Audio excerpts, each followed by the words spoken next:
So this is the last day in India, the last full day, and I had the urge to I want to sculpt, I want to paint, I want to create big things. Honey, is there a men's room around here?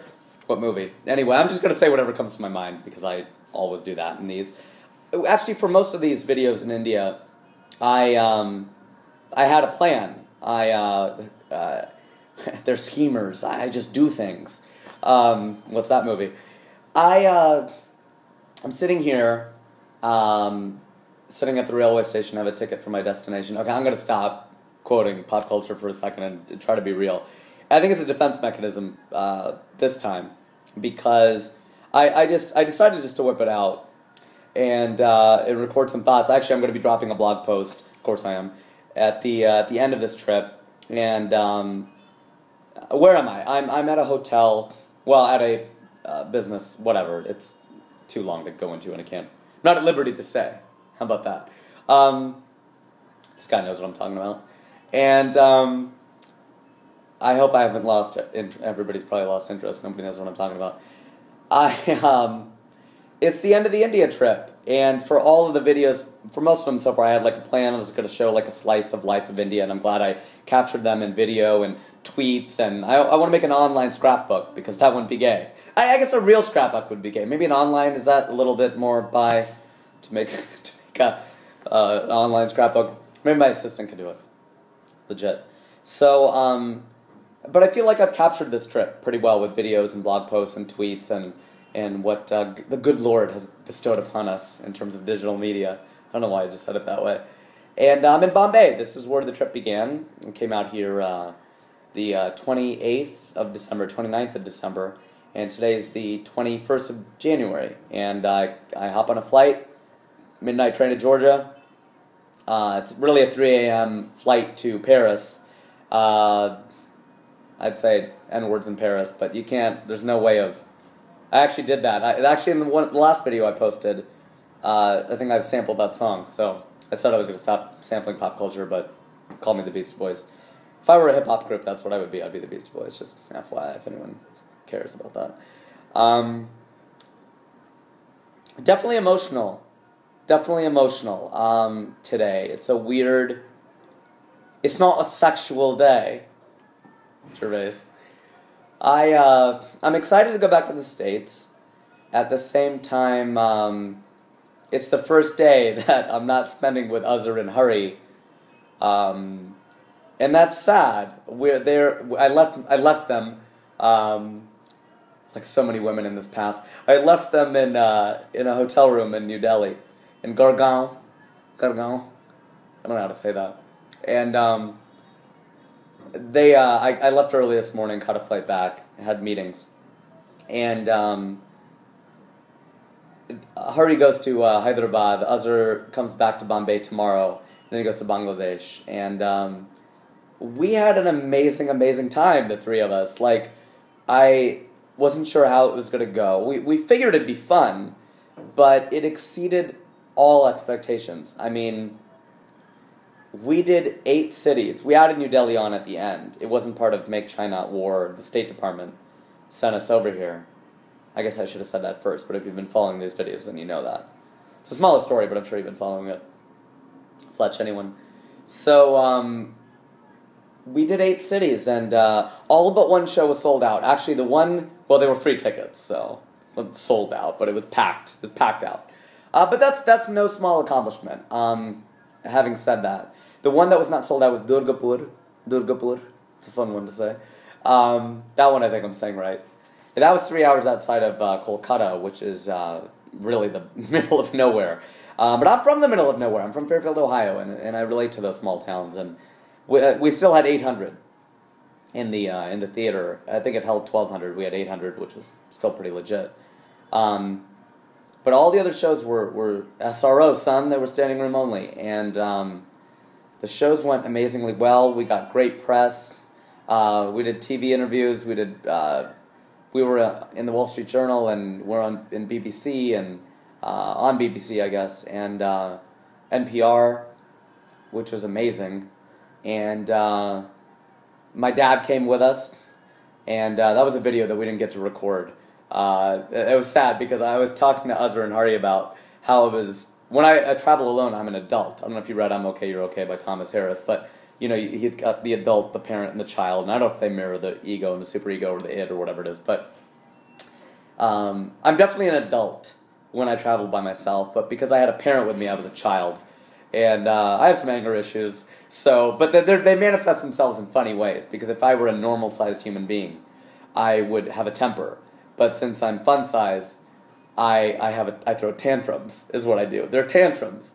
And Uzra had all these impressions of me he was going to do, and maybe we'll do it when we go back to the States, but just me throwing tantrums when I don't get my way, which is essentially how I get my way. It's really sad and pathetic. But by any means necessary. Call me Rajiv X. I'm trying to describe, I'm trying to like cut through the layers and the BS and really tell you how I feel. But I'm afraid if I do that, I'll actually cry. And I mean that because it was really an amazing experience. I mean, to be able, there's the backdrop of coming back to India. Not back, I was not from here, but this is my fourth trip here and second tour. I always have to get my resume. Always have to do it. Why are you always giving me a resume? Because I want you to think I'm a good lawyer. I do think you're a good lawyer. No, you don't. And there's a sense though that even though we probably will make China at war to other countries and take around the States, there was a sense of bringing it to our parents' homeland that's different. And the weather was fantastic. I'm not looking forward to going back to Cincinnati and then Chicago, and then I'm looking forward to going home to see my mom. My dad's still here, and going to Chicago for a show, and go back to LA, so at least it'll be warm. But this was incredible. We met some really awesome people along the way, and so did they, because I mean they met us, so it's fine. But it was I learned a lot. I felt like I learned a lot about myself. When I did the first video, I think it was, I talked about how it was going to be very difficult to explain India. Like, oh, it's hard to get material in India because how do you explain this? A place where it's hard, where crossing the street is an accomplishment. How do you explain that to white people? How do I explain that to Americans? How do I explain that to even Indian people in the States? And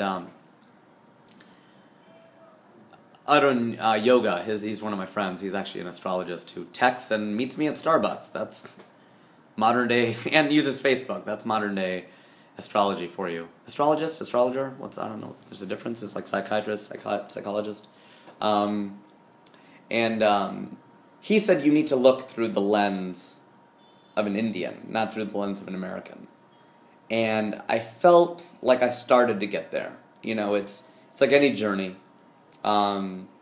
I felt good about the fact that I started to get there. We all felt sick at various times, but it wasn't unbearable. This was the only time, really the ideal time for us to come to India. When the idea of this tour was going to happen, Uzra was like, when do you want to go? I said, the first 3 weeks of January. That's really it. Because then it's pilot season, and I've already missed 3 auditions, which is great in some ways and terrible in others.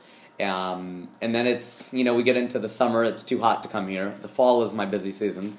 And then it's Christmas. And so I, really the first 3 weeks of January. I mean, I can come at other times, and I will. Funnyindian.com, book me. I mean, come back. But I wouldn't want to wait a year to come back either, I think. But there will be other times to do this. I think Uzra and Hari and I will travel together. It's Uzra and my thing that we started Make China at War, and Hari was open and clear about that, but he'd love to return as well.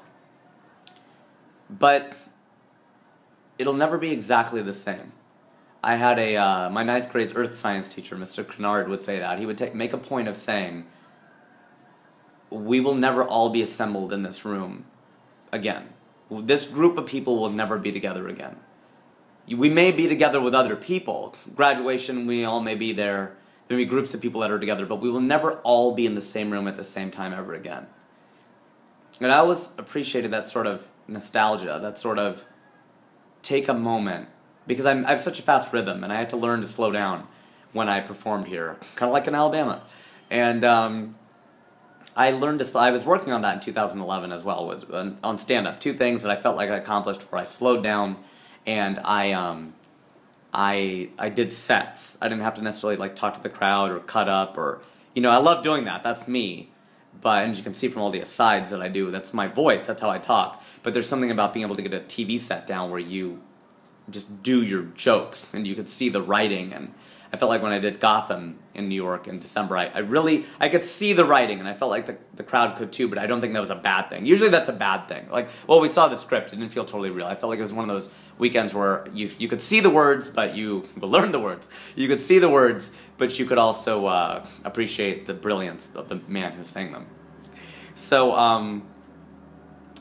I always appreciated that. I appreciated that sense of we'll never all be together again. And we won't. The three of us, with my dad here and his love and support and all of us together on this journey, that won't happen again.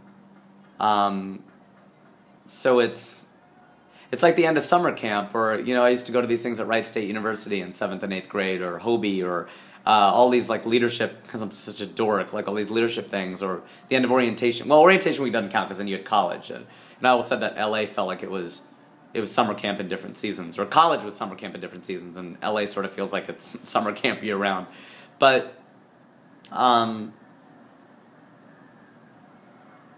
there's that depressed feeling you have. At least it's Saturday, but I'm flying back on a Sunday technically, but it's like Sundays, man. They're just depressing. It's like this amazing week, and in this case 3 weeks, and you're just left with this sense of, man, like, we're not going to be here, and